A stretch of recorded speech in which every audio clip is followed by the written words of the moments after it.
What's up, guys? Welcome to my YouTube channel. This is Life with Sarge. If you are new here, my name is Sarah, aka Sarge. This channel is based on a whole bunch of things about my life and stuff like that, and it's basically just trying to help other people with things that I've been through. So today's episode is going to be based on self-care management. So if you deal with stress, if you deal with anxiety, if you deal with depression, I've dealt with all of them. These are kind of the methods and techniques of how I dealt with it and how I coped with it.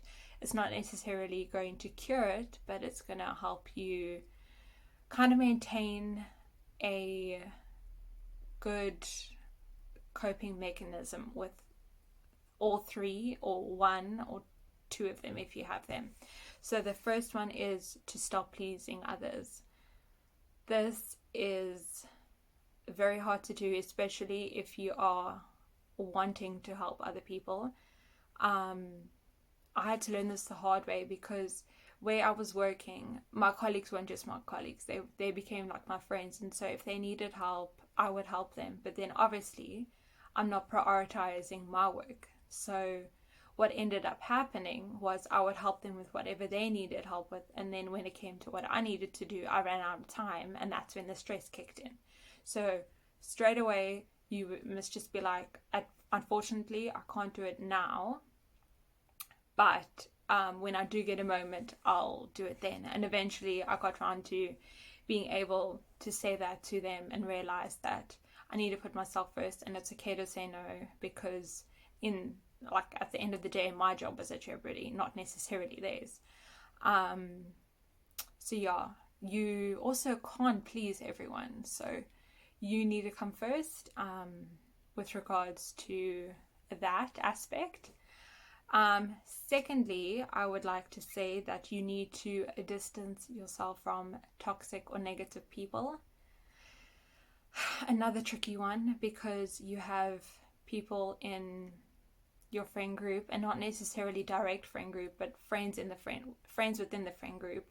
Then you have colleagues in the workplace. Then you have a family dynamic, and it's just like it's very hard to kind of remove yourself from the situation. But I have a situation that I could kind of expand on. Say for instance, people are talking about other people and you don't feel comfortable, kind of just walk away from the situation and go sit with another group of friends, or go sit by yourself, even if you don't feel comfortable about what they were talking about or whatever. And then also I was put in a lot of situations where they kind of wanted my opinion, but if it doesn't have, I was confused because I'm like, if it's got nothing to do with me, why bring me in it? Why add more drama? Like, it doesn't make any sense. So I was like, nope, I'm staying out of it. Like, you guys deal with it. This is not my issue.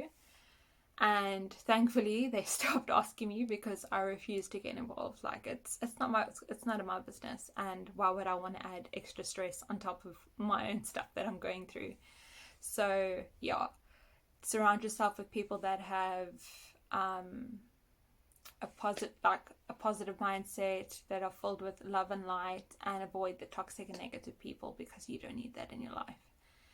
Okay, thirdly, exercise. We love a good exercise. So I'm not a gym girl, as I mentioned before, but I do like going on walks and stuff like that, and there's something about the fresh air and that releases that dopamine, and you just feel so good afterwards. So if you're not a gym girl, there's always if you like fit, you can go run around the block, you can do jogging, or you could do something low-key like yoga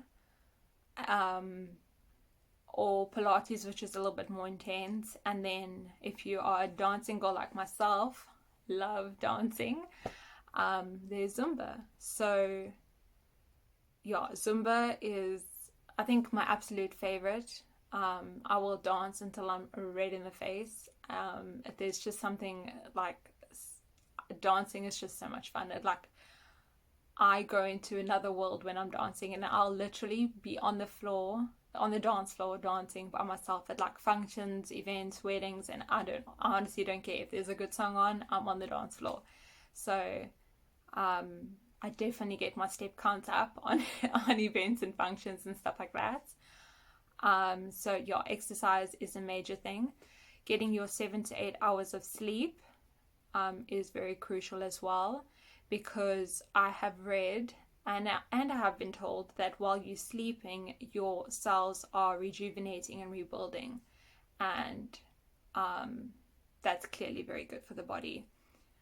And then there is eating healthy and drinking lots of water. So obviously eating healthy, a well-balanced diet. It doesn't necessarily have to be strict, but eating healthy, like nice home-cooked meals, and then obviously drinking your 2 liters of water every day. And if you feel like you need to indulge in something that you are craving and you have been eating healthy, then you can indulge in that. Because I feel like if you call it like a diet, your mind automatically thinks, okay, well, now I'm gonna want this and I'm gonna want that, and you end up cheating. Whereas if you just call it like, I'm eating healthy, and if I crave something, then I'll eat it, I feel like you kind of stick to a more healthy, balanced diet that way. Although I shouldn't use the word diet, you guys kind of get where I'm coming from. So yes, I've mentioned that. Then after a nice stressful day, you guys deserve that bath. I know males don't tend to enjoy baths as much as females. Correct me if I'm wrong in the comments, please, because I could be completely off base there. But girls or guys, light those candles, put in the bath salts, light essence if you want. Yeah, something about lying in that hot water, just calming your muscles after a stressful day. If you're a drinker, I'm not, but if you're a drinker, grab a glass of wine and just lie in the bath and kind of just like close your eyes, think about something completely different to what you went through the day, and just go into like, I don't know, like not a meditation type thing, but like, I find that if I close my eyes and I picture myself in a forest, because I'm a big nature kind of girl, and there's like, I literally hear birds chirping and like butterflies flying around, like I am in heaven. And so that's like the perfect way for me to wind down from a stressful day. Okay, I'm going to the next page because I did write down a whole bunch of notes. Okay, so this is more for like personal growth, and it's journaling. Journaling is a huge way of progression.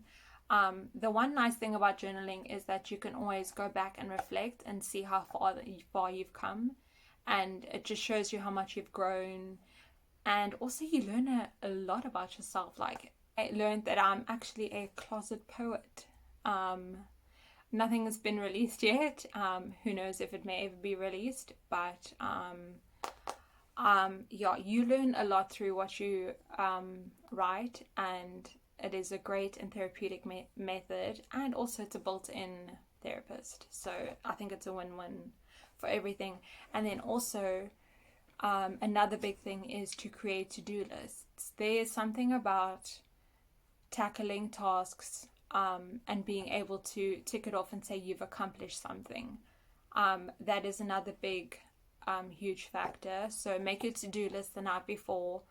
It can be on your phone if you want. It can be written down in like a notebook like this, and as you've done the task, just tick it off, and it's like accomplished, and you feel like you've actually done something productive during the day, and it'll make you feel a whole lot better about yourself. And then lastly, I've got two more things, sorry. Do something that you love, whether it's sports related, like playing sports with your friends, going bodyboarding or surfing, whether it's skateboarding, whether it's socializing with friends, going out to dinner, just catching up. I'm a homebody myself, so I enjoy a good reading session. Although I do tend to socialize with my friends, I'm like an introvert extrovert where I'll see my friends, but then I'm like, okay, I feel like physically drained and I need to go home, chill out, relax, and then kind of my battery needs to kind of recharge. And so that's when the reading kind of takes, where the reading comes into play. And then my final point, this is a crucial point. It's okay to ask for help, and it's okay to accept help. I know that there are a lot of stubborn people out there and they have their pride and their ego, but when it comes to things like stress, anxiety, and depression, these are serious things that can lead to even more serious situations. And so if you have family members or friends out there who are wanting to help you and say, like, listen here, I'm here if you need advice, I'm here if you need anything, you are so blessed to have those people in your life, because not many people do. So if you do have people like that and you don't have the courage to ask for help, but they are offering to help you, take that from them, because I mean, what's the worst that can happen? You try their advice and it didn't work out. I mean, then you're back to square one anyway. So I hope that helped. And hopefully your friends' advice do help you, and hopefully I can help you with some aspects of these things of self-care management. I have, I do want to do, well, let me know if you want me to do a segment 2 of like self-care management. We've touched on like the physical aspect and the emotional aspect, but there's a whole bunch of different aspects. So let me know if you want to hear all the other aspects regarding self-care management. Otherwise, please like this video, subscribe to my channel. Thank you so much for all the followers on Instagram with Life with Saj. I see all your messages and I appreciate it so much. You guys are encouraging me to continue to do these videos, and so once again, I really appreciate it. So thanks for watching this video. Remember, be kind, you are loved, and don't be so hard on yourself. Bye.